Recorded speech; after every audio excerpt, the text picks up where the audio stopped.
Carys Edwards, dwi yn berchenog ar Gwenynfa Pen y Bryn. Gychwynes y busnes nôl yn 2019 nes I droi yn busnes. Oedd wedi bod yn hobi gadw gwenyn cyn hynny. Dwi'n cynhyrchu mêl pur Dyffryn Mawddach. Mae'r cychod wedi cael ei lleiholi ar hyd yr Afon Fawddach lawr i'r Aber.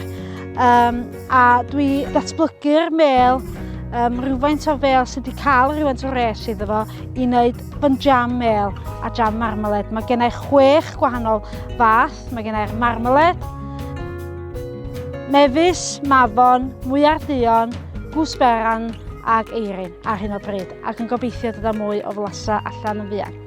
Dwi'n rhedeg I fyny ychydig dros 100 ar hyn o bryd a dwi yn gobeithio I ddatblygu fwy ar y wenynan duon Cymreig a magu mwy o freninusau I gynhyrchu a gobeithio cadw I fyny rhyw 200 o gychod gwenyn. Rhan clwstwr, da ni yn gallu gweithio hefo gymaint o gwmnïau eraill. Fatha dwi'n gweithio efo Welsh Lady wan I gynhyrchu'r jam sydd yn BRC a hefyd da ni'n cydweithio yn y clwstwr mêl. Mae yna rei bobl yn gwneud medd, mae yna rei bobl yn gwerthu offer da o safon. So mae o yn bwysig bod ni yn cydweithio yn Gymru I ddod â y cynnyrch gorau allan. Wel, mae wedi bod yn bwysig iawn yn y cyfnod Covid mae bod ni ran clwstwr yn sticio fo'n gilydd. Da ni wedi methu mynd allan I sioeau I drafod sut mae'r blwyddyn di bod. So yn y clwstwr da ni'n gallu trafod, gallu helpu'n gilydd sydd yn bwysig ofnadwy a diolch I Cywain am hynny.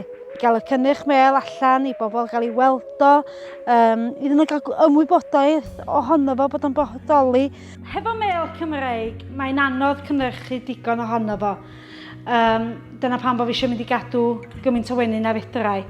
Mae'r marmaled mêl yn mynd y dda iawn ar jam mêl I feddwl bod o'n gynnyrch newydd. Yn ganol mis Gorffennaf, oedd dywydd poeth oedd y gwenyn yn gweithio ar ei gorau.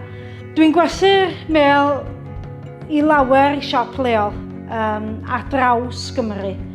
Mae o ar-lein hefyd, ond mae'r rhan fwyaf o mêl yn mynd allan I siopau lleol Gymru. Am bo fi yn cystadlu, di bod ers blynyddoedd yn cystadlu efo safon y mêl mewn siamryw I sioe Frenhinol Cymru, sioe Great North Yorkshire, i'r Alban ag yn Iwerddon, a di bod yn llwyddiannus iawn. Mae'r mêl, yr enw yn gwybod pawb yn ei nabod o'n lleol. Mae'r cynnyrch yma yn hollol gynaladwy.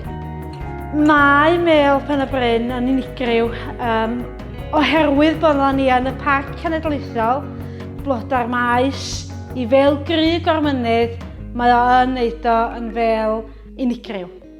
Dwi'n falch o fod wedi cael y cyfle I gael y jam mêl yn amgueddfa San Fagan a'r amgueddfa Cymru.